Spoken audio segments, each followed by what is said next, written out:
And through that, it's teaching people to square dance and how callers should teach people to square dance. The committee is on teaching. We feel that we're fortunate to have this committee, and you might take this with you. Our theme this year is quality dancing, and to attain quality dancing, we must achieve quality teaching. They go hand in hand. We're going to have some demos for you. We'd like to ask some of you to volunteer to go through a class. We would like to have, maybe I can volunteer for this, Mr. Will Never Learn, and what we should do with him in this class in teaching certain movements. We picked some things to have people who are very adept in this field to come in and demonstrate for you, like making a lesson plan, not only for a class if you're teaching it in college or a class if you're teaching it in high school, but for teaching a class Monday night to your club's learners class. So it should be planned. As Cal said, we should write our goals down. If we're going to teach a class in square dancing, we should write our plans down, what we plan to achieve that evening. They should be flexible. This will be brought out to you. And we might have to bend a little bit because of Will Never Learn, just can't get with it tonight. So the main thing is knowing what to teach, what you're teaching. You must be able to identify what you're teaching. We have had problems, not maybe with callers not knowing how to teach something, but with callers not teaching something. For example, a half sachet. How many of you have gone to beginners hoedowns and called a half sachet and see 2/3 of the floor roll away? We all have. It's because of improper teaching. People have not been taught to do a half sachet, or they would do it. I ask my dancers, please don't disappoint me this time, do a half sachet. And they do. So these kind of things we must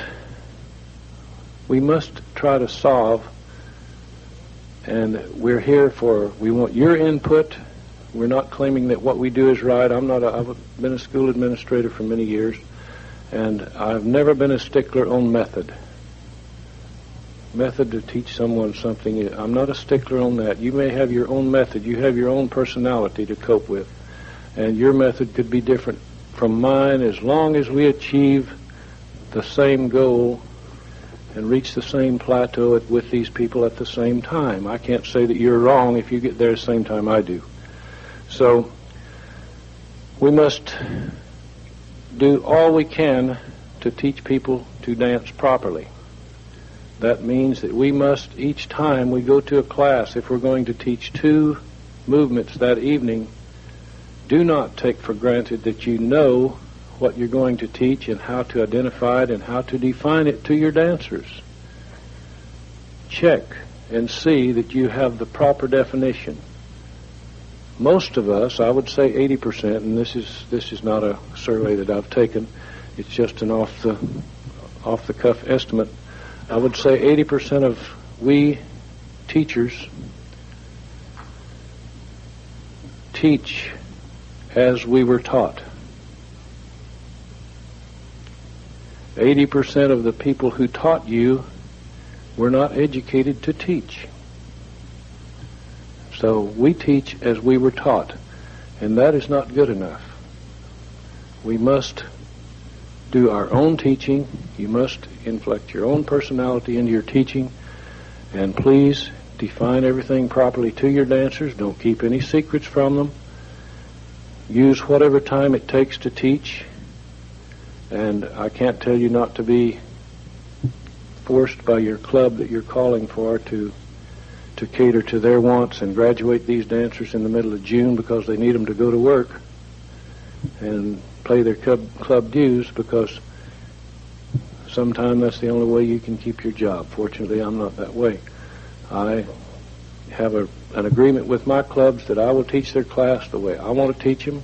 They can have them when I get through with them, and please don't bother me in the meantime. So if you can teach this way, power to you. But if you can't, then my condolences. But we're going to have questions from you. We're going to say that we encourage taping our classes. We encourage our beginners, our learners, to tape our classes and practice during the week. If they can get a square together, please practice. We want this. Come back next week knowing what we've taught, and we can go on to the next thing. We must teach by definition, and we don't teach anymore. We do not teach boys and girls. If we do, we must reteach centers and ends. It's very simple for a person to look and see what sex they are. But sometimes they can't tell whether they're centers or ends. So teach centers and ends and facey outers and facey inners and these kind of things, and then you don't have to be bothered with boys running and girls running and these kind of things. You don't have to reteach. When they get to the point that we're teaching by definition, then teach as it's defined, and we hopefully will approve the definitions this year. So I would like at this time to, is Phyllis back yet? Phyllis Plimpton is going to start from the beginning, and we're going to have a demonstration from her on one-night stands, or first night of class. They kind of work hand in hand in some areas. So we would ask, when she gets finished, we would ask comments from you, input from you, and we will limit it to this particular demonstration. Then later on, when we have another, we will limit all of our comments to that. And please, when you have a comment to make, go to the nearest microphone. We will put this one back in the center. Please go to the nearest microphone, state your name, where you're from, and we will recognize you. Make your comment as briefly as possible. Stick to the subject, and we will try to get this thing over in 15 minutes. Give or take a few. Phyllis?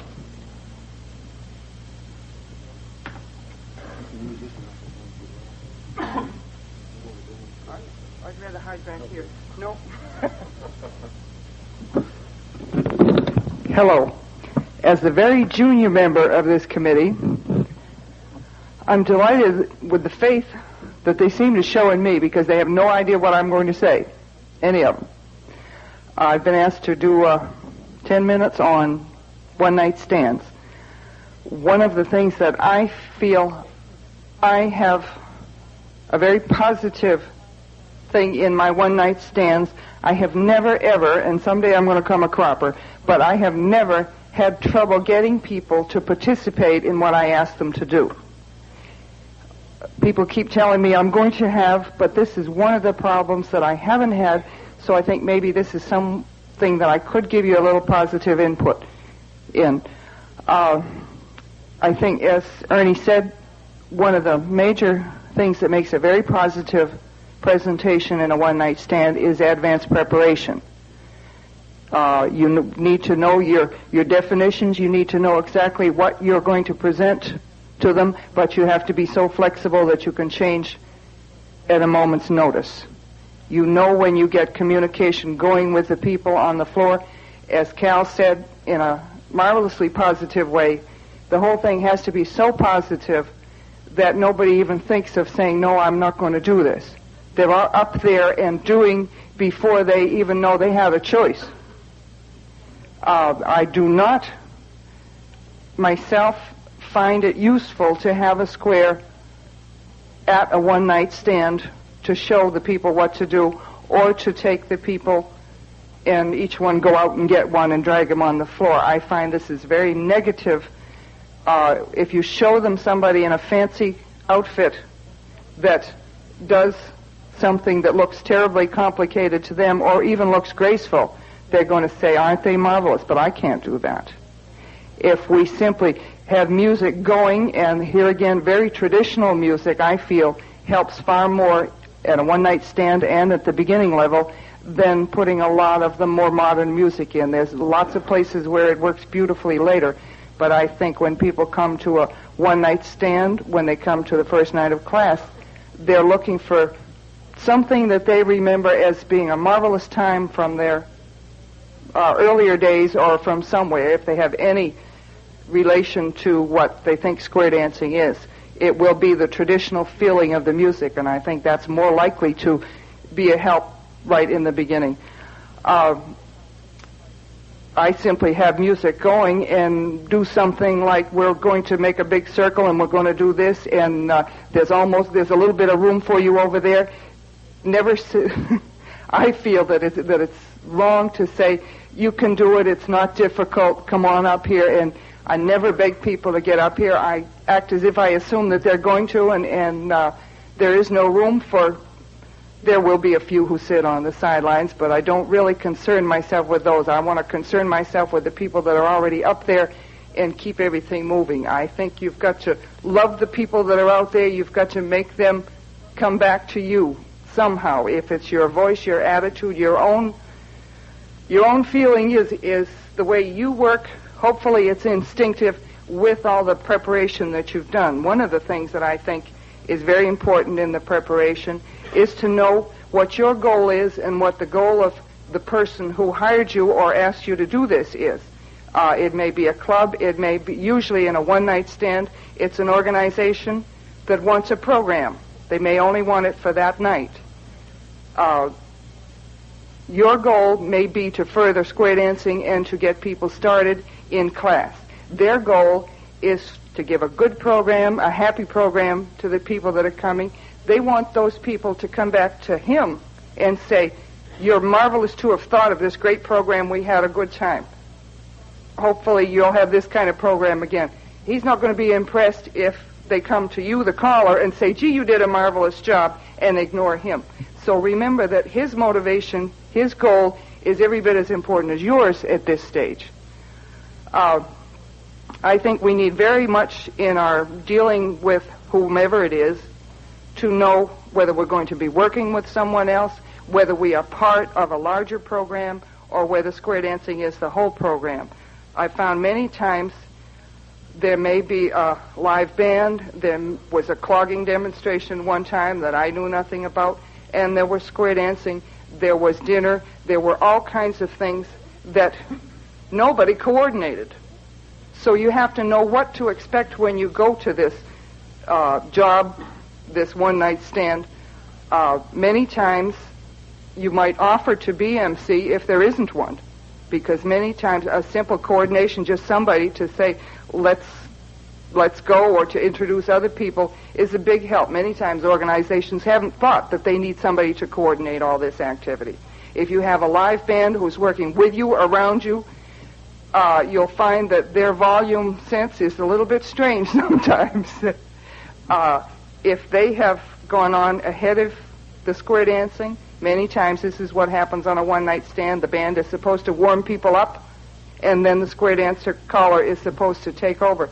You've got people's ears in a strange condition by the time you get to them. You've got to be different. You cannot go at yelling at them and raising your volume, I think, is a mistake in trying to keep up with them. You have to condition them right fast to listening, because they've been ignoring the noise that's around them in order to concentrate on a conversation or something else.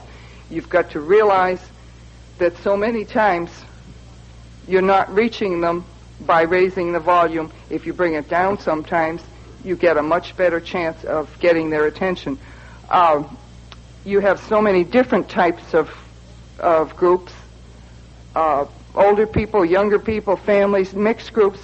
All these can create problems if you're not aware of what's coming back to you from the floor. The first go-round, of course, is a big circle, and as people are still getting into the circle, you go into the middle and back, and then you circle left, and look at you. You've already learned 2 square dance movements.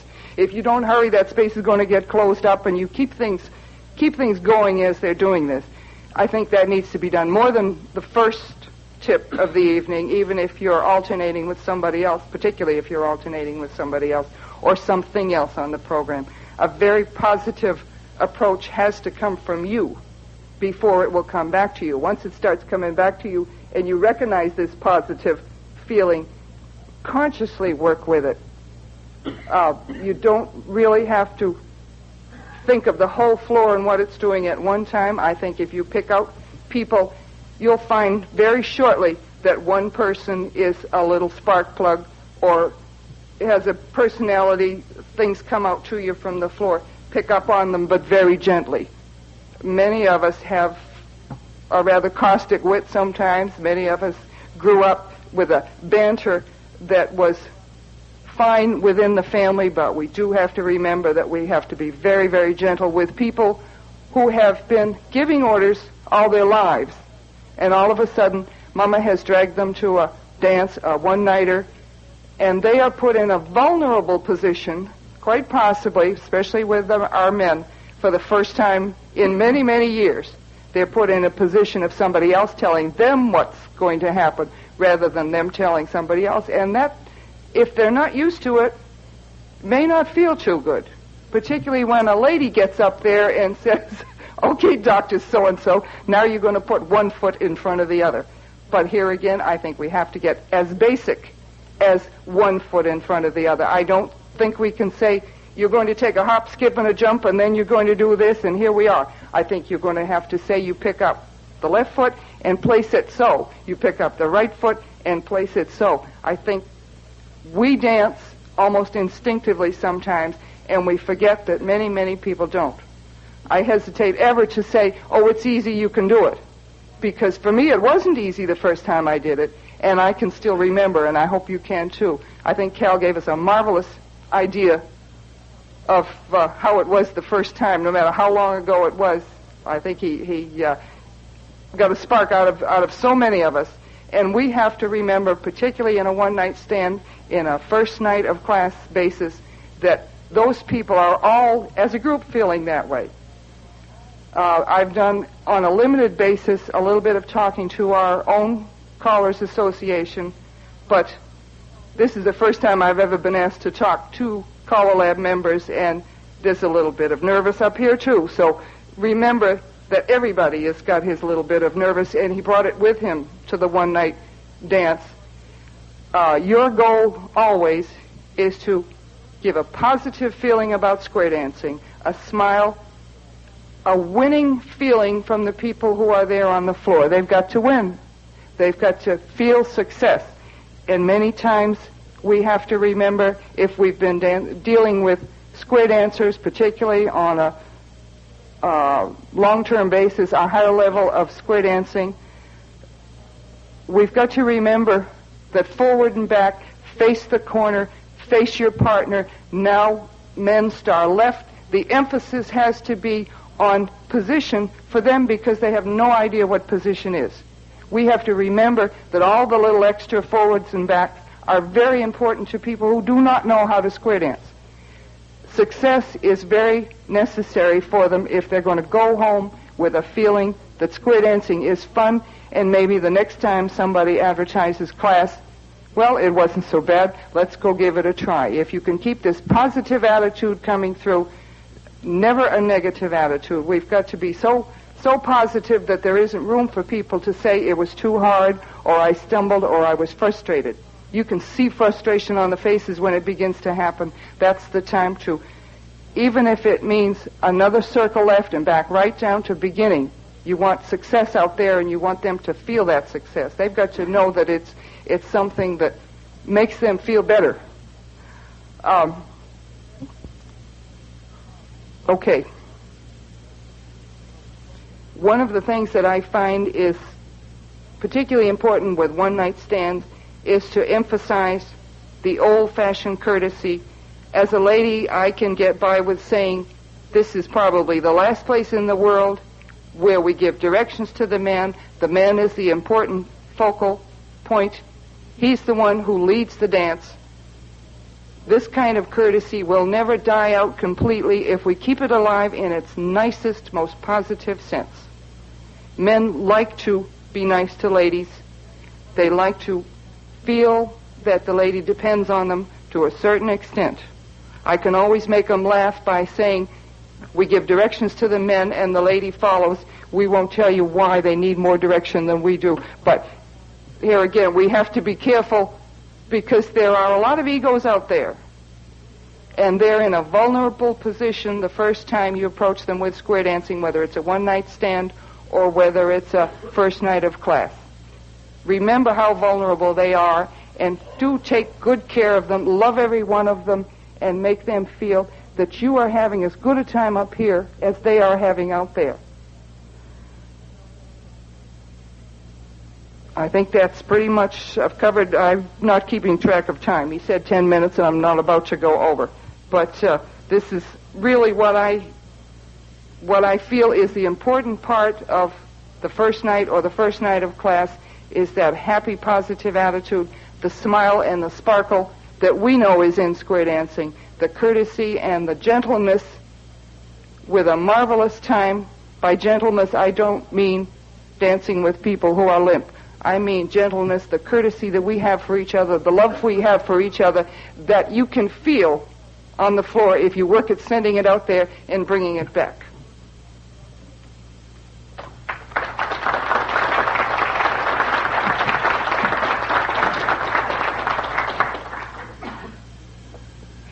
Very good. Could we have someone put this microphone back in the center there?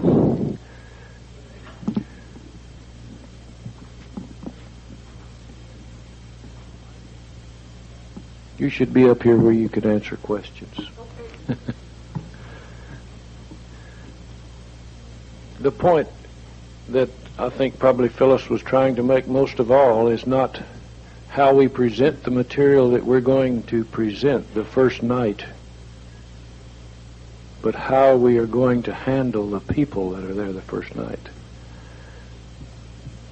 You must admit that we have to sell the guys the first night.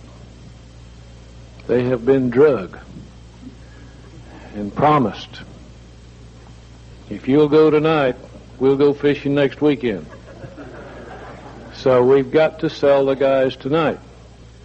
And if you have any questions concerning the first night of class or one night stand, we'll take, please, as I said, let's keep them as simple as possible, because you're going to get simple answers from this panel up here. And so let's keep your questions as quick as possible. We'll try to answer them as quick as possible and move right along. Microphone? Not really. Not really. John Toth from Milwaukee. I'd like to put a question out to the entire group here and to the people up front. On the one night stand, how many here, raise their hands, of how many use square dance terminology all the way through? Or how many hands use descriptive terminology on a one night stand? Left hand round your corner, back to your partner, keep going till you meet your partner, and promenade. This is what I'm talking about. I've seen some of the young fellas coming out, and they're using complete not descriptive terminology, but complete square dance terminology, and going through a whole series of definitions on a one night. And it's a little different from the school we came from. And this is just, I've wondered how many. This is something that should be thought of and brought out. The other question I want to bring up is something I instituted this year to my class, and that is we all have a lot of excess records. I set up a library this year of records that the class could take out and take home with them, and I would put out periodically the records that would be taken in at the class time of the basics up to a certain point, pattern, singing, calls, alike.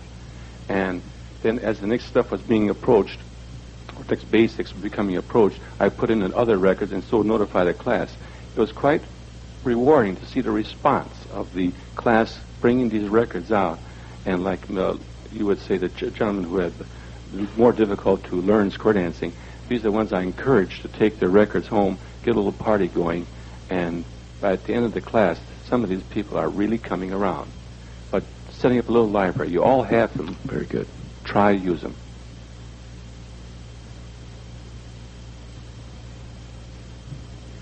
John Carlton from New Jersey. I'd like to make one good point that I have noticed over the many one-nighters I've done. The fact that you got to use a little bit of judgment on what kind of crowd you've got. I've seen callers who've gone into a church group and used singing calls such as "Blanket on the Ground," which really doesn't go over too well. So you got to really. This is real. I really saw this happen.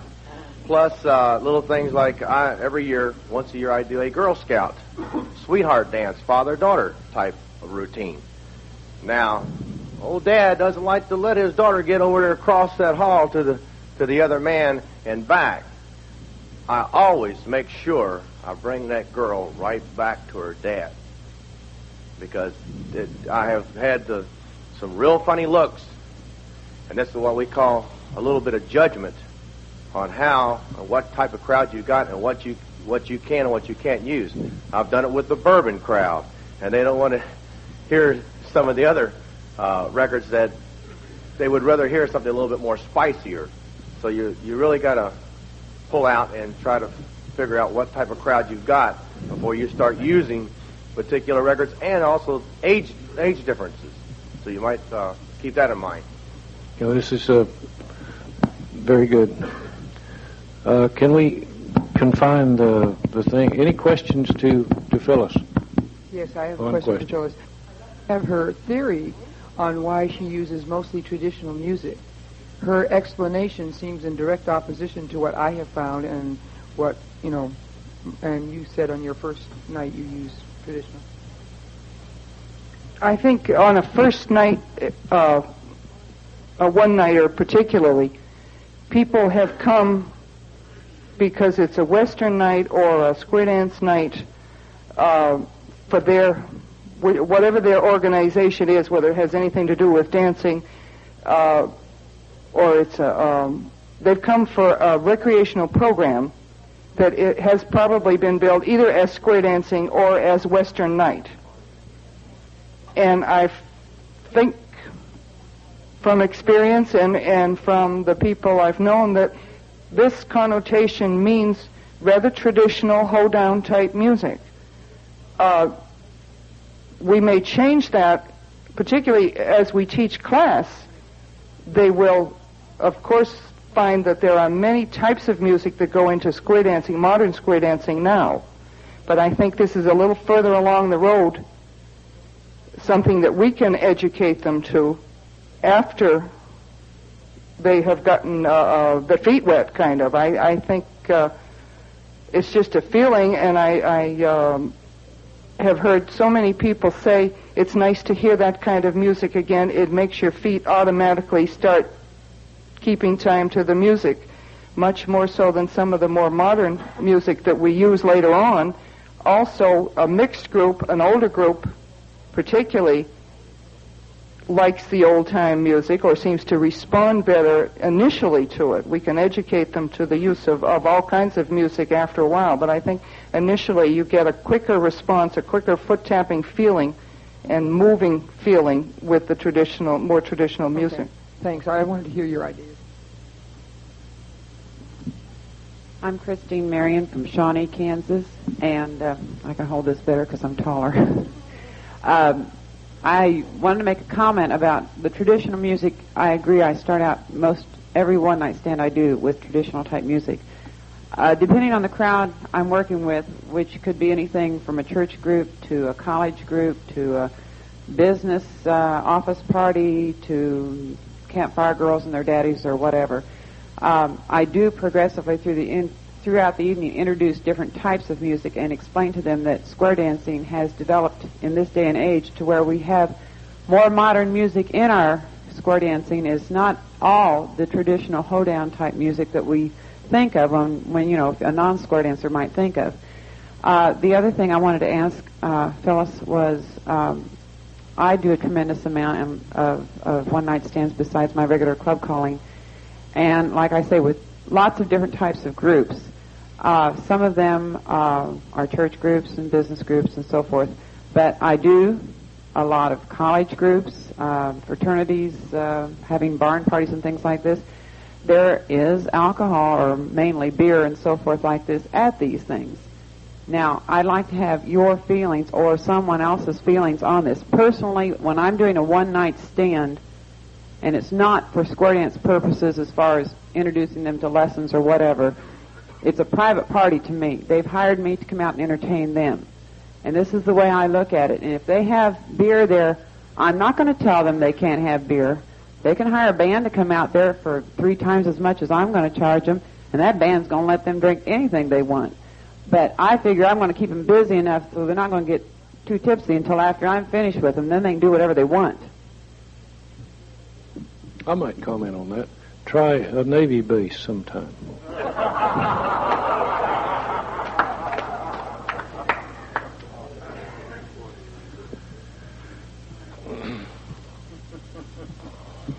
I'm Helen Kovitz from Michigan. 2 comments. One on the most recent topic, the alcohol. Before I ever quote a fee, I find out if there's going to be alcohol there. College kids drinking beer, you don't work nearly as hard as almost your same category, Ernie. A veterans group that's really going to let it all hang out. You're going to work, and you're going to earn your money. It's much harder, and my fee's higher. The other comment is on the traditional music. I'm sorry, I have to take extreme exception to that because that's what kept me away from square dancing for years and years. I hated it. There are many, many people out there today that hate it. And I just love to shock the socks off of them with modern music. And they say, I didn't know it was that. And they're interested in going further. That's a one-night stand. You can't hold that back until, quote, sometime later, because that may be the only shot at those particular people that you will get. Very good. I think maybe we can define traditional music a little differently. Maybe we've got a different interpretation. Upbeat music versus modern country rock, etc. And I think your traditional music is our good square dance music like we produce nowadays is upbeat 2/4 time, just like the old fiddle time foot stomping things was. But we do have country rock coming into the picture. And once again, I think you should identify your group that you're working for. Don't walk into the hall and say, I'm going to do this, because you may get a rude awakening right quick. You must adapt yourself to the crowd you're working with this night. And I'm concerned, I don't do one-night stands. Probably the simple reason I don't is I feel like these people don't know how much callers are worth, so I ask them too much. So they don't know that we should get $300 or $400 for a one-night stand. So they offer $25, and I refer them to someone else. But let's move along, and we have Mr. Chumley over here. He's going to go with us into making a lesson plan for class. I'm a little taller. Thank you very much. It's quite an honor to be here tonight. And I was asked to give my ideas on lesson plans, and first of all, I'll tell you where I'm coming from. I've had to prepare several lesson plans for universities. I've also had to do it for government training. And it all boils down to one thing: it's a guide. A lesson plan is a guide for the instructor and a quick reference for the instructor. It's for before the class, during the class, and after the class. A lot of people don't believe this, and I'd like to ask a question right now. How many here have a formal lesson plan when they go to teach a class? Okay. Then you'll relate to what I'm going to say. If it is a formal lesson plan, it must be written with the fact in mind that the goals set forth in that lesson plan may or may not be obtained during that class. and future lesson plans may have to be modified. You can't say I've got a lesson plan for the 5th night and expect to use that for the 5th night every time. Each lesson plan must have 3 parts to it: the introduction, the body, and the summary. We'll talk about this a little bit later. Within the framework of the body, there's also some different parts. Let's get to the introduction. And this is how we normally, in the university and in the government, break down a lesson plan. The introduction should be the part that clearly states the objectives of the lesson, i.e., to teach 5 movements and quote the history of square dancing, if that's what you're going to do that night. Most lesson plans that I've seen that callers have written, and very few people have really a formal lesson plan as we define that in school, but is to teach the movements. And that's all they put in their lesson plan. They forget the history, the customs of square dancing, and they never put this in a lesson plan. They teach it, but they don't really put it in there, so that should be in there. The objective is, in the lesson plan, is to remind the caller and teacher of his objectives for that class, because we all know we get sidetracked once in a while during classes. Each formal lesson plan should have a section for equipment needed, which will include the PAs that you're going to use and the speakers you're going to use for that night. I don't know how many have run into this problem, but I have special speakers and special setups and this type of thing for different halls that I'm going to teach in.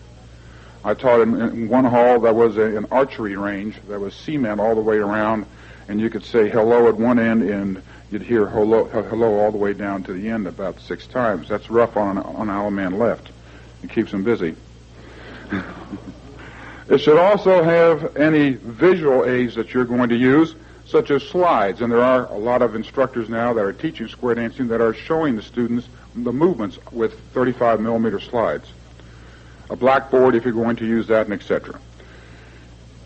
In this area, you should also list the square angels, which you will be used for demonstration. Jack, I heard the comment over there, just slipped it right in there, okay? Some of you, if you do use square angels for a demonstration, you should list them right here in the introduction by name. This is a quick reference for you at the end of the dance so you can go back, if you're not too sure of their names, and thank these people for attending and for giving you some help.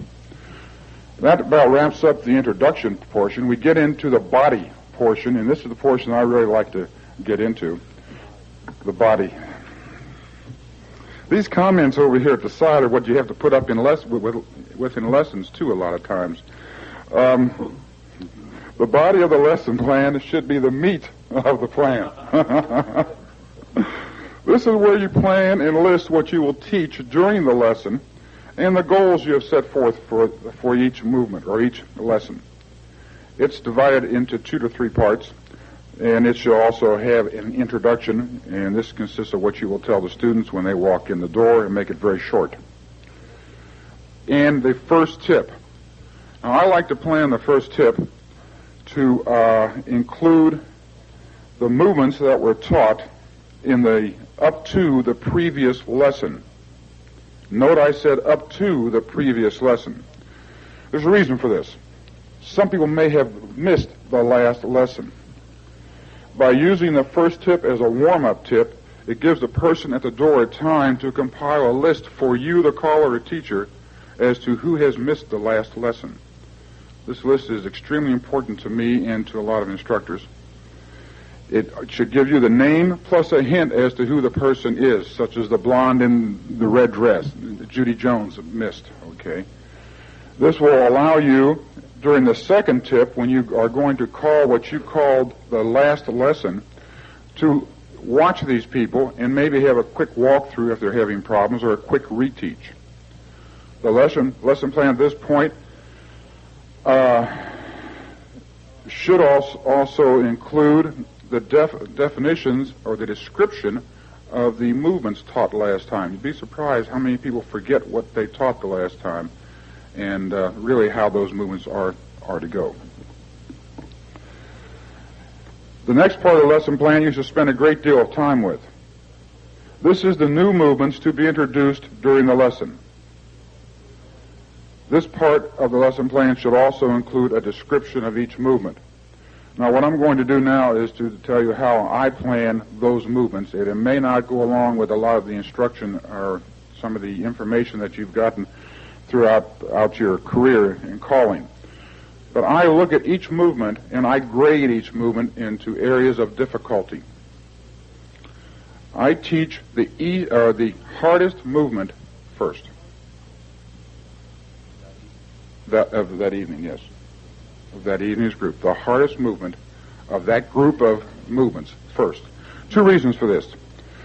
If the difficult movements are taught first and then called throughout the lesson, the student has a chance to practice these movements throughout the lesson.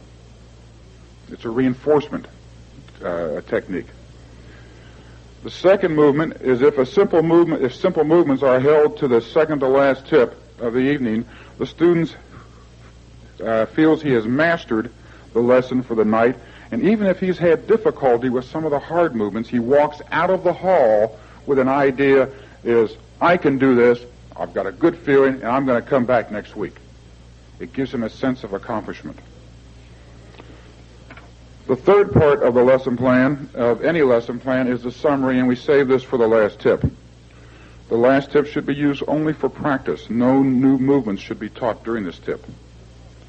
Be sure at this point you go back to the introduction after the last tip. Go back to the introduction and thank the people who were in the demonstration square, the square angels, and anybody else that has helped you during the evening. A lot of people think that this is where a lesson or a lesson plan stops. It's not. At this point, we would like to think that the true professional caller, and one that is a little bit smarter than the average bear, has had a recorder on during his lesson. He should go back and listen to himself teach a movement. And think back as to what the students had a hard time understanding and getting. Listen to how he taught it and see if he could dance it himself, or if he could understand it if he was a brand new student. And maybe you'll want to change some of your phraseology for the next lesson if you have to have a quick reteach. This is also the time for you to go back and get the comments from your wife as to how that lesson went. They're your best critics, or your spouse, for those women callers out there. I saw a dirty look out there, and I just thought I'd put that in there. No, it's great to see more women these days that are up calling, and I think some of them are doing a fantastic job. And I just take my hat off to a lot of the women up there calling. This was brought home quite well to me not too long ago. I was teaching a wheel and deal, and I was having a very hard time. Just one of those nights with everybody wanted to turn the wrong way on a wheel and deal, and my wife mentioned to me that, a wheel and deal starts out similar to a bend the line. It's just basically the same body flow to start out with. So I threw this out in a reteach, and they all walked through it like there was nothing to it. Just that little hint. And a lot of the wives know an awful lot about choreography. A lot of the partners know an awful lot about choreography. I would like to say, and I'm going to end this up real quick, and I think I haven't done my 15 minutes, but I'm going to cut it short here so you can shoot some questions at me. A lesson plan is a valuable tool. It can help the caller and it can help the student.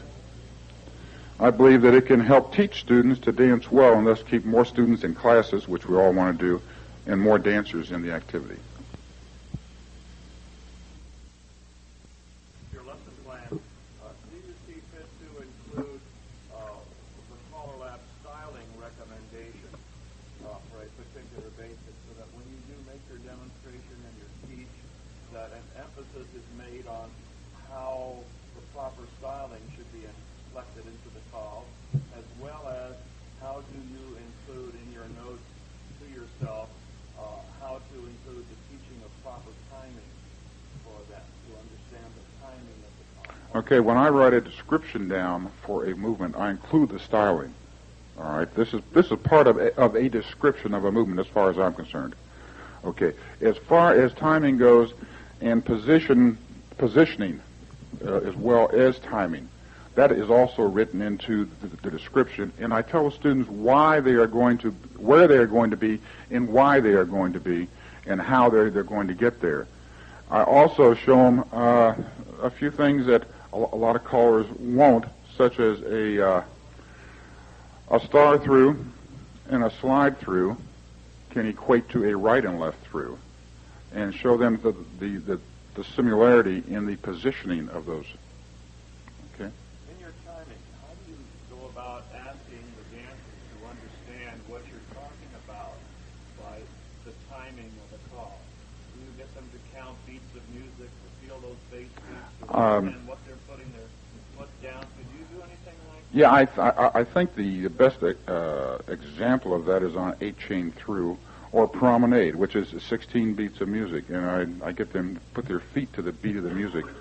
Also on a grand, or to give you an example on some of the plus movements, all right, a teacup chain really is a bugger if you don't have the right timing.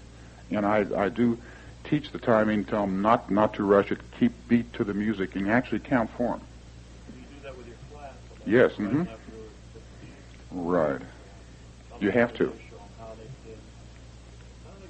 You have to, right? I feel you do.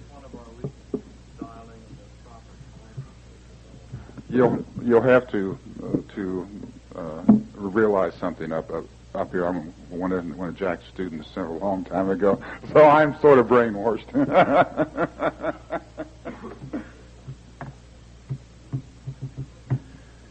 Any questions regarding lesson plans? Question. While we're lining up for these, along with the lesson plan, I use a chart for my. I didn't bring my basic chart, my extended and mainstream chart, but I did bring this +1, +2 chart that I use to let my dancers know where they are and where they're going. And each night when we complete something, if I teach it, when I get home, as I make my lesson plan the next morning for the next week, then I rub this out that it's been taught. Next week we reteach the same movement. The following week we call that movement directionally, and the following week following that we call it without directions. If they can do it then we move on. Well, we're moving on anyway, but we mark this out. If they come to me the following week and say, Ernie, you have that marked out there that I can do a turn and left through without help, and I can't do it. I say, okay, we'll go over it again. So I go back and call it directionally, and then during the course of the evening, maybe we get to it. Okay? She chickened out. I got up first in line. Jim had made a remark about using the proper terms to teach a figure, and I ran into an experience along this line recently. We had occasion to attend a club dance that was beamed to the people in their class, and this was just about a month ago. The caller that was calling the dance did a lot of flutter wheels, and I assume this was probably the highest level the class had gotten where they could do it comfortably. And every time he called it, he said, ladies lead flutter wheel. And the thought came to me, I wonder if he's going to create a problem for himself when he comes along and says, ladies lead, go Dixie style. The ladies would start off quite similarly for both figures, but it would sure trap the fellas. I think if he would say, flutter wheel, girls go, and then possibly ladies lead Dixie style, he would avoid a lot of problems. You may not even know he said it. That's right. Right.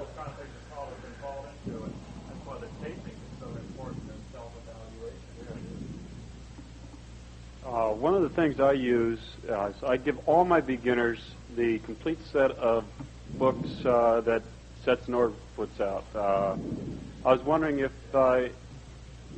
everybody else does. I've found a couple. I'll give them to mine for 35 cents. Yes. I include it in the cost of the lessons because I figure if I try to charge them, they'll give me the money reluctantly. This way, I just add $1 for all three of them to the thing and get an extra buck. My wife just reminded me I didn't identify myself. I'm Frank Kieser from Belleville, Illinois. And Jim from West Germany? Yeah, Jim Jenkins out of Berlin. Thank you. I'm Bill Schmidt from Russell. I'm sorry, go ahead. Okay, go ahead. I'm sorry. Go ahead. Okay, do you have a set time that you're going to hold your people, say, through the first few lessons? I'm going to say, okay, I'm going to hold them 2 hours. Or do you go, say they're doing fine, I'm going to send them home with a sweet taste in their mouth at an hour and a half, an hour. You see that they've got enough, you're going to send them home or let them go? Or how do you reach this? I try and have a maximum time, okay? Because I think that after about 2 hours, the absorbent rate has just about been reached. They're saturated. That's my own observation. If I feel that that rate is being reached quicker than that, I will cut the lesson short. I will not hold them late and work them to death on the floor, because probably the next week I'm going to lose 2 or 3 couples. Okay, thank you. I'd like to comment on the books. He said one thing about sending them home happy. I don't think we can overlook the importance of sending them home happy. Our own particular philosophy with our classes is on the last tip of the evening, we dance. Okay? We dance for perfection. And perfection means no breaking down. Perfection means positive attitudes on everybody's part. And if they're not going to break down, then they're obviously going to be dancing things that they do well. So that's part of what the last tip is. And the last singing call, even more basic than that, perhaps, is something that if anybody breaks down on, it's only because they tripped over somebody's ankle and fell down. A little Girl Scout cliche I learned a long time ago, nothing succeeds like success. And on the way home, you want them talking about the fun and success that they have had on this particular evening's class. You're talking about times. I'm in a particular bind. I don't have enough nights in the week. So I've been forced to double session for my class. My class is only an hour and a half long. There's about 22 or 3 steps still in the class after our 30th lesson. And I have found that it's important for me to have a sad. happy hour and a half with the most enthusiasm that I can conjure up out of my body on any given night that I call. I put more enthusiasm, false enthusiasm, it sounds like to me sometimes, but they eat it up. They say it's infectious. You show so much enthusiasm about calling and dancing that it creeps out into our bones, and we can't wait for the next step to start. I think that's something that some of us need to add to our lesson program. Because learning to squirt dance is a long haul today. Even if we cut out the basics off the mainstream list, it's going to be a long haul. Our enthusiasm, and only our enthusiasm, for what we're doing carries us through to those people over the long haul. The shorter classes with lots of enthusiasm go a lot further than dragging it out for 2.5 hours and working their fannies off all. That's very true. Ed Russell, Wall Lake, Michigan. Or, pardon me. Now, Florida. Okay, Vero Beach, as you can tell. Can you go to a microphone? Can you go to a microphone? While he's getting to the microphone, I'll just add a comment on the books. At Cameron University, where I taught, I wanted to give away the books, and they said, no, put them in the bookstore and we'll charge the students for them. And they were going to charge $2.50 for that little book for each book. So I said, well, being the enterprising nice guy I am, I'll sell to them for $1 a piece. So. No, there isn't any price on it. Ed Russell, Vero Beach, Florida. I think sometime in the programming of your beginner level lessons and in introducing people into the field of square dancing, that you shouldn't overlook the fact that they are on the floor for 2 full hours. Usually, leaders in this field, we rent a building, we rent it for a certain amount of time, and we want to cover as much ground as we possibly can during that period of time. So therefore, if you set up your classes for an approximate 2-hour period, you're going to hold it there. The dancer, especially when they're new, very definitely need attention release, okay? In your teaching, you have a tendency to push. You make them think. You make them listen perhaps harder than they've ever had to listen in their lives before. A dad's used to giving the orders. A mom's used to giving the orders to the kids, and all of a sudden, here you are. You're standing up there and you're telling them what to do. If you provide attention release in your program, a yellow rock, a hug your corner, kick your corner in the shins, you'd be surprised. Okay, it elates them for just a little bit. But they have that tension release that they need, and therefore they don't become quite as tired. Very good. Larry Oversmith, Jackson, Michigan. One comment I wanted to add to about making winners of dancers at the class time is using a program, a written program. Well, I've been through, before I ever went into calling, I went through about 10 sets of lessons with umpteen different callers. You know, one thing I have noticed is too many callers stay within that plan because they figure we have to cover this much during an evening. Some nights dancers just cannot learn in an evening. It's better to forget that program, review what you've done in past weeks, and the next week maybe give them a little bit more to catch up, but it's better they go home a winner that night than to give it up altogether. To add to what you're saying, those of us who have an educational background, I'm a former school teacher. I used to be a guidance counselor working with potential dropouts. I don't know who influenced who, but I dropped out. 13 years ago now. But we have a situation in education that we call teachable moments.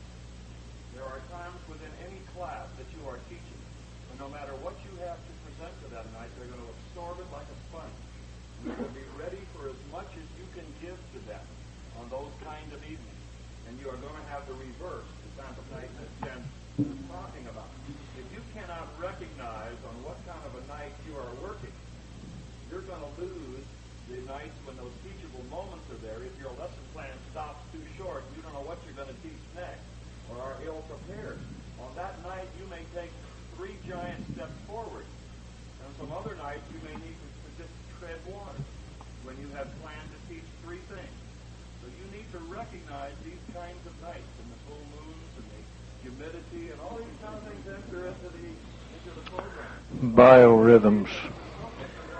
Biorhythms. Biorhythms may have something to do with it too. That's true. Understand to recognize those when they're with you. Take advantage of them when they're there, and when they're not, learn how to back off gracefully. Oh, very simple. They're there. They're there. Experience tells you, Bruce, I think, more than anything else, if you're trying to teach something and the whole floor is a disaster every time you try to work with it, and it becomes a very difficult thing, it's obvious that they're not either ready for that call or tonight they're not ready for that call. On the other hand, if you have planned to teach 2 things tonight, and boy, that's so smooth. The whole floor is doing that all they circulate in about 25 seconds. Where am I going to go from here? I expected that to be a biggie and a toughie, right? And they just absorb it. They're going good. You're not ready to move along with it and mix it with some other things down the line. You're losing that good night. You feel it. Jim Jenkins again. I made the observation a long time ago that as the dancers get more frustrated with trying to do something, I work harder to make it work, which makes the dancers more frustrated, and I work harder to make it work, and it makes the dancers more frustrated. So a long time ago, I decided that once the dancers start to get frustrated with anything I call, if it doesn't work, drop it. And I believe that's exactly what we're talking about. And if you frustrate them, they're going to die. Thank you. Let's move along to the next thing we have. We have Wayne McDonald for us, how he would teach a group of learners to do a square through. We need 2 couples to volunteer for this thing. Pull your shoes off, honey. Wayne?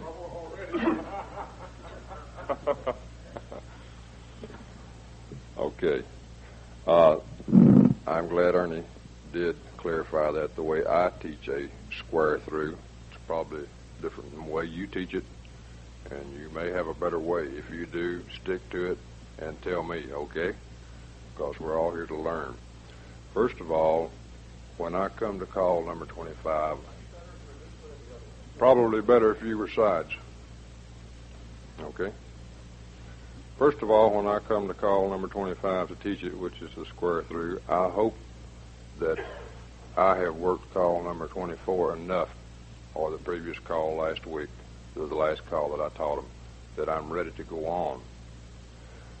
I teach styling and position with my teaching.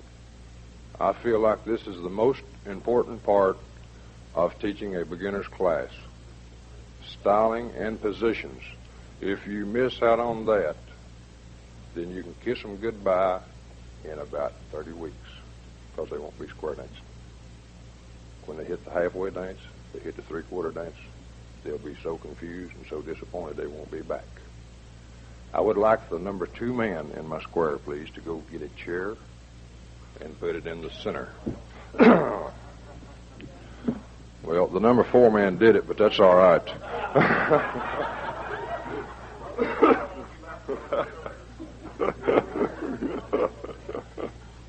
Okay, I do teach with a chair.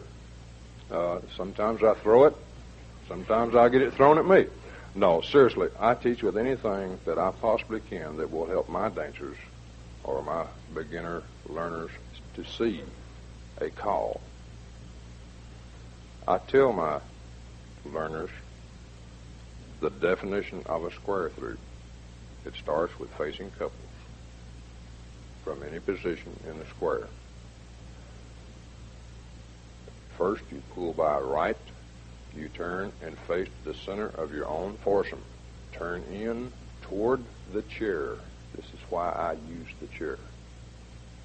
The lady that's beside you now, when you pull by with the first right hand, you will turn and face her. She is now your partner. When you turn and face her, she will become your opposite lady. The lady that you pull by with will become your new partner.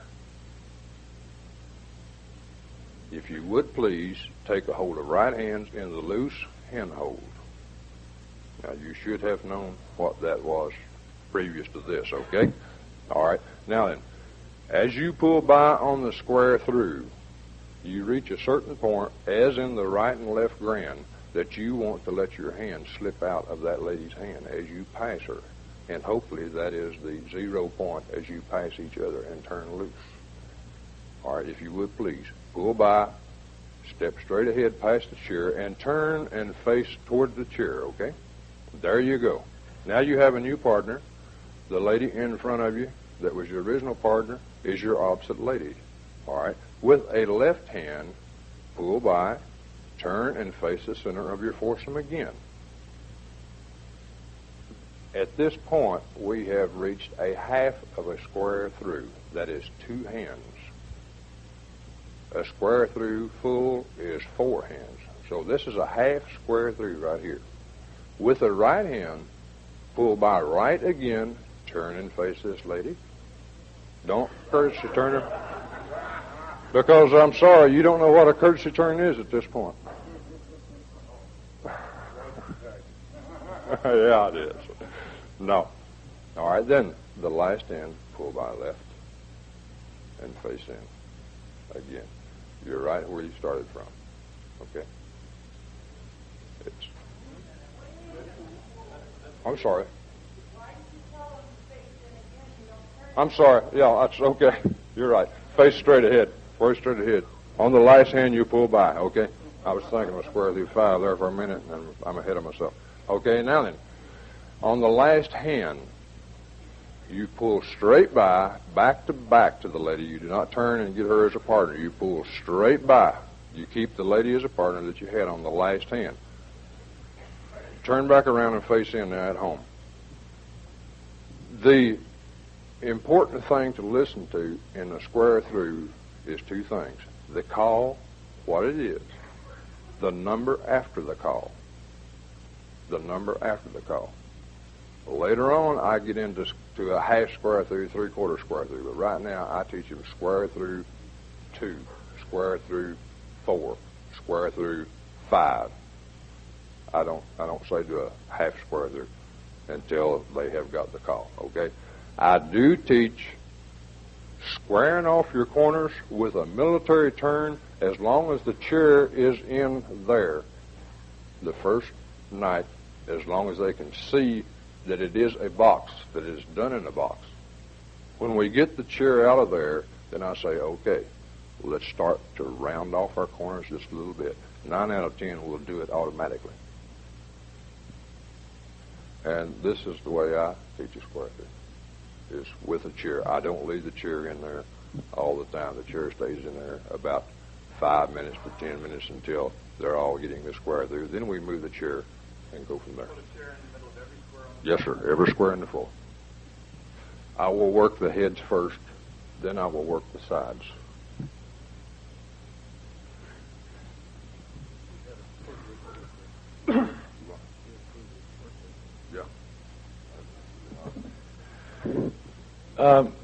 Now, there's the matter of the courtesy turn. I have taught 4 boys to square through at the same time. I have taught 4 girls to square through at the same time. I have taught couples half sashayed to square through at the same time. 2 weeks later, I get the courtesy turn. Will never learn, does a courtesy turn. Almost after every hand. I use the same system you do, Wayne. However, I start teaching a square through 4 weeks before I teach a square through. I start teaching a square through 4 weeks before I teach a square through. That's exactly what I said. And, right, it's on tape. I teach a square through by saying pass through, face your partner. And your partner is identified as being the person by your side facing the same direction you're facing. And they know this by the time we get to square through. Pass through, face your partner, pass through, face your partner, pass through, face your partner, and pass through. And then comes 4 weeks later, when the night I'm ready to teach a square through, I say, tonight we're going to do something with hands that we've learned to do without hands. And I give them their hands. And they get confused. Really, they do. But these people in a new world, you know, we sometimes assume that they should know as much as we do the third week. And that's not true. They're in a new world, and we should treat them that way. We use all the little bitty things we can to teach people. For example, we teach a partner trade when we get to a partner trade.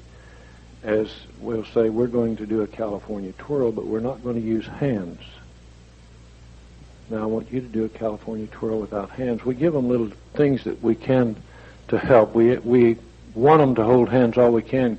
Lanny, could I use you just a minute right out there, please?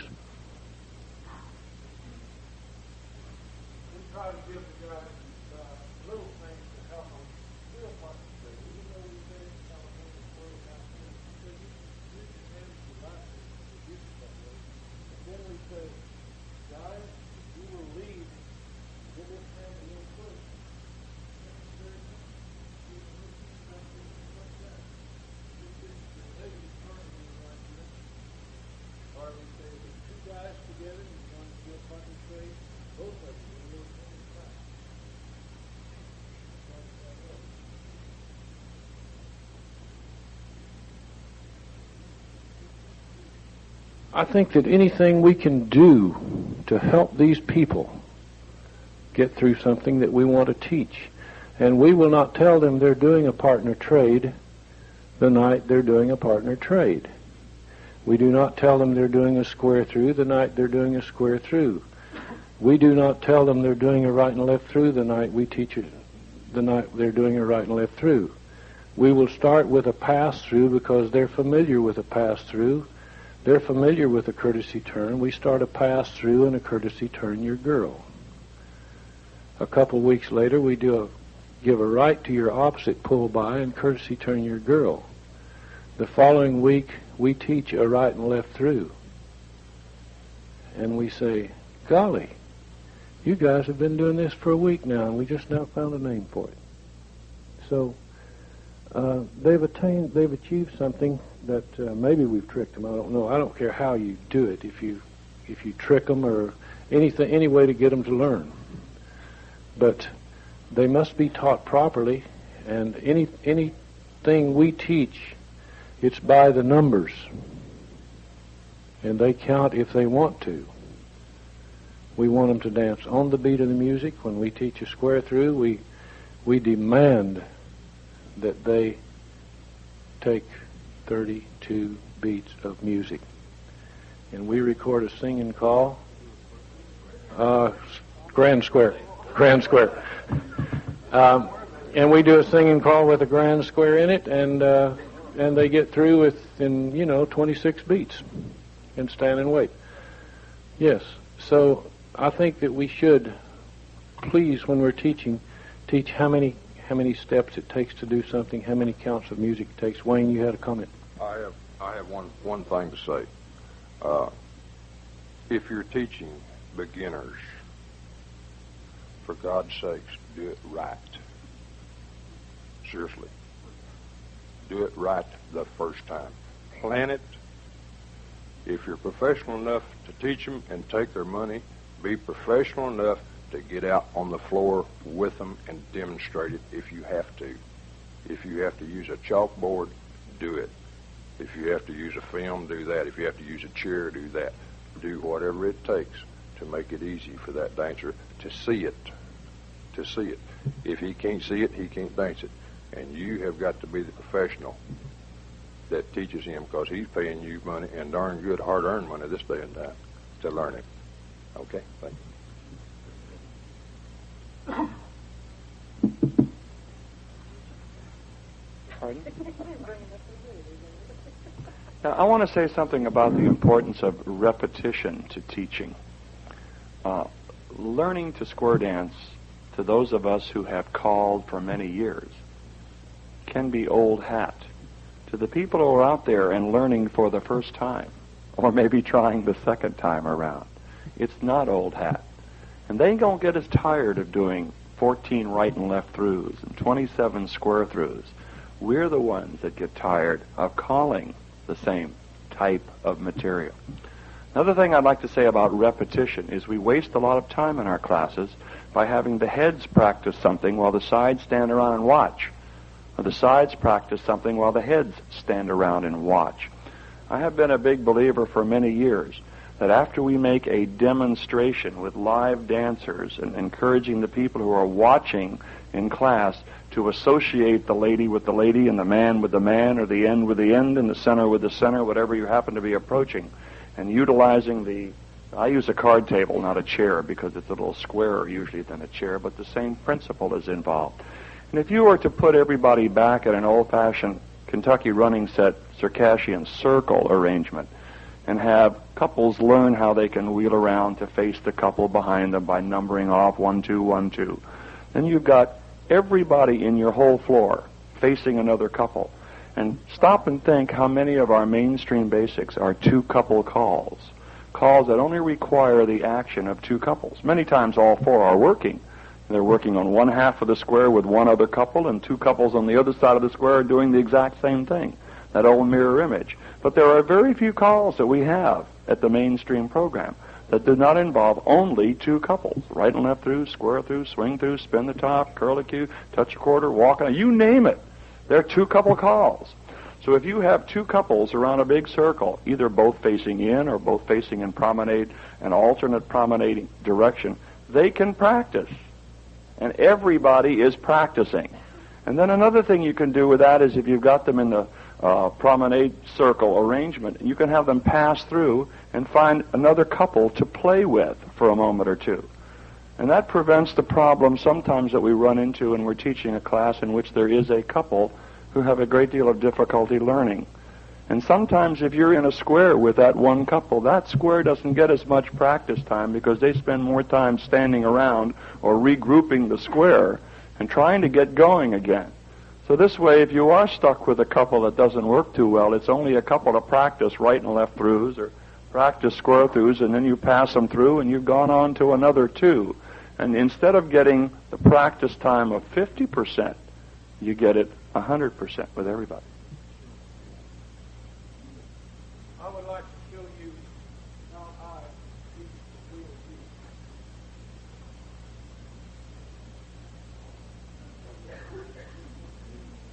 You got to explain to the people that the wheel deal, the wheel deal can only be done by 4 people. You can wheel the deal, it's just like exploding a wave. You can't explode those unopposed waves. You got to explode your own. A wheel deal can only be done by 4 people. And I do not have them in line spacing. I do not have them in lines back to back. I do not have them in 2-phase lines, but I have them in 1 line of 4. I will have the head lock up along the cord, and it's ready to go this way, or the sides over here, the other line of 4 takes this direction. You can only wheel it in 1 line. One plug in. You wheel it in, and right to the left, and left to the back. That's all it takes. You wheel it in. I'd like to say something about wheel and deal. How many of you teach on the same night that you teach wheel and deal? Ferris wheel. Double pass through, and first couple left and the next go right is part of the entire sequence. How many of you do that? Well, not as many as I thought. Or maybe some of you aren't answers you're working with. In that particular case, you are in actuality teaching 3 calls at one time. And those people are having a hard enough time with the principal call to concentrate on, which is basically your focal point of your wheel and deal. So I find that it's good teaching methods, good teaching habits, to have already taught what a double pass-through is without it ever being effective as part of a wheel and deal. And what the first couple left and the next go right means to them, again, as a non-entity part of the wheel and deal concept. So that when you're teaching wheel and deal, they already know these other things, and they can concentrate effectively on that one rather difficult call to master. My wheel and deal comes at a time after they know how to do a double pass through, first couple left, next couple right. And then later comes the wheel and deal from a 2-face line, at which the same night I teach a Ferris wheel. So they just kind of, you can almost teach a Ferris wheel, you can almost call them through a Ferris wheel by then. Do you see any people getting confused between the 2-face line wheel and deal and the Ferris wheel? You call wheel and deal and they want to do a Ferris wheel? Yes, quite a bit. Not class members, dancers, right. Experienced dancers is where you're seeing this more and more, not from class members. I'm Ken Nelson from Aurelia, Iowa, and I'd like to share with you something that I got from the last convention that was held here in Kansas City. Listening to some round dance teachers and some things, and I thought surely that I would see this in this demonstration. It is mind-boggling for the dancer to be able to master a call and also put the rhythm to it. If you analyze the situation, you find that we dance from a tempo of 126 to 130 beats per minute, or 132. Well, that's a fantastic speed. And when you take that with learning your square through or whatever, that's mind-boggling. Through this conversation with this gentleman, why, we came up with an idea. I tried it. It works fantastic. These round dance people sitting over here would very much like to have those people also take part in the round dance program, which is part of our square dance program, which must be sold the first night. I took a simple thing by a dear friend of mine called White Silver Sands. You all know who wrote it, Manning Smith. And I used that to the music that we want to have our dancers dance to. Our favorite hoedown, the best singing call. And if you will analyze White Silver Sands, the people go forward, they turn back up. They go forward, they turn back up. They turn around, they step forward and back. And practically that's the same thing they do in a square. Now, the object of square dancing is to get the dancer to blend each call that the caller presents to him with the music. And gentlemen, it works fantastic. It is absolutely unreal how smooth the dancer turns out when he once knows he can move in that direction, he can move in that direction, he can go that way, he can back up, he can walk around somebody because that do-so-do, analyze it. He goes forward, he walks around somebody. You've taught him that movement in White Silver Sands and didn't even know it. It's worked marvelously for me. That's why I'd like to share it with you, and I got it from here 3 years ago. Thank you. Very good.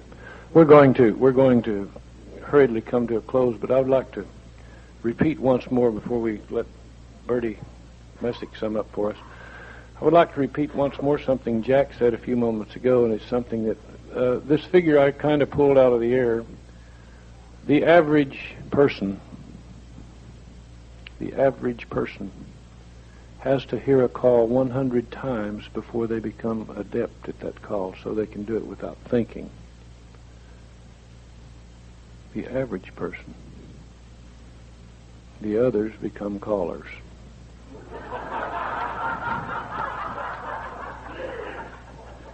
Birdie?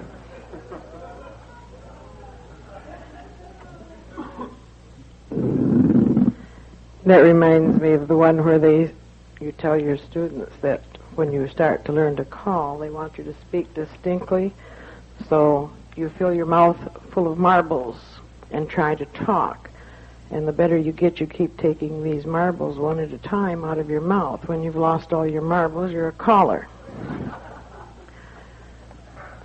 I feel like Cal upstairs when he keeps saying, I'm just plain old country boy, what am I doing up here? I'm up here with all these educators and people that work at the colleges and have gone to colleges. I work at a college, but I sell research animals. So...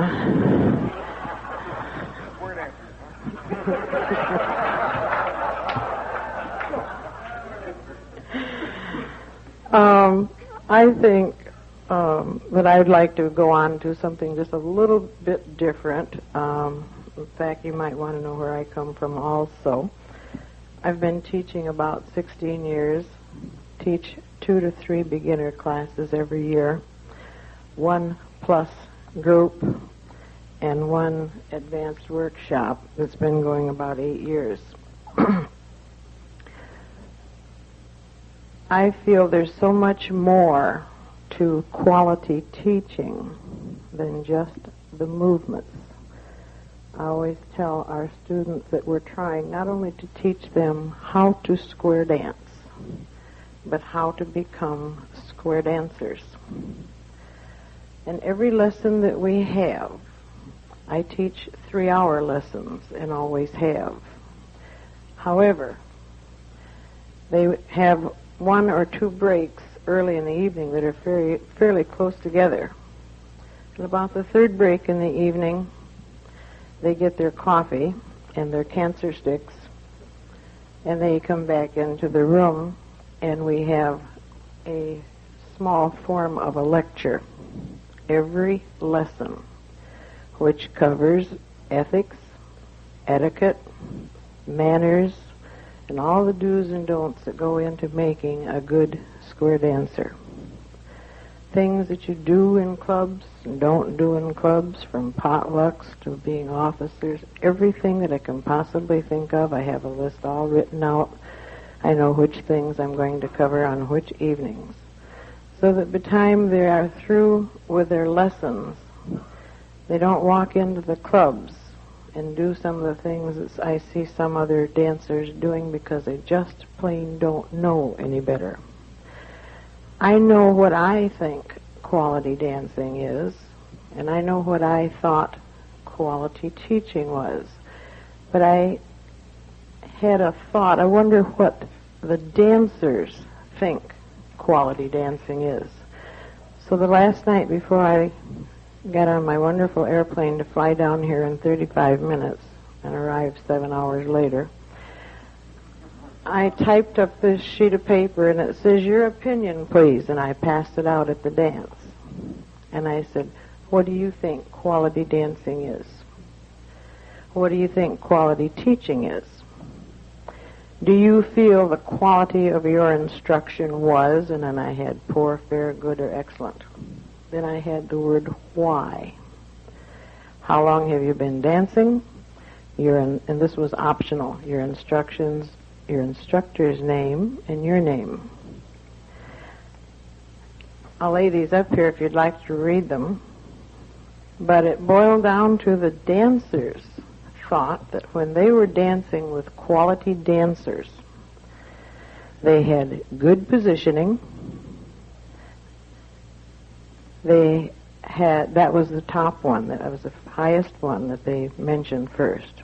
The next one was good styling. The next one, this is from dancers, remember, not callers. No, these people have graduated the club. In fact, I have on there how long have you been dancing, and it ranges from 1 to 22 years, the people that fill these out. They thought that they had to be courteous, friendly, smooth, gentle, dance to the beat of the music in different ways. They said this, many different ways. 17 of them said they didn't like to dance with people that used garbage or dance movements that weren't the way they were written or taught to them. 5 of them said that I didn't like to dance any place where they were not dressed in proper attire. Now this comes from the dancers. So we have these things: good positioning, friendliness, courteous, knowledge of the calls, smoothness, gentleness, styling, no garbage, good rhythm, dancing to the music, proper attire. But one that struck me quite often here is people that will shut up and listen to the caller.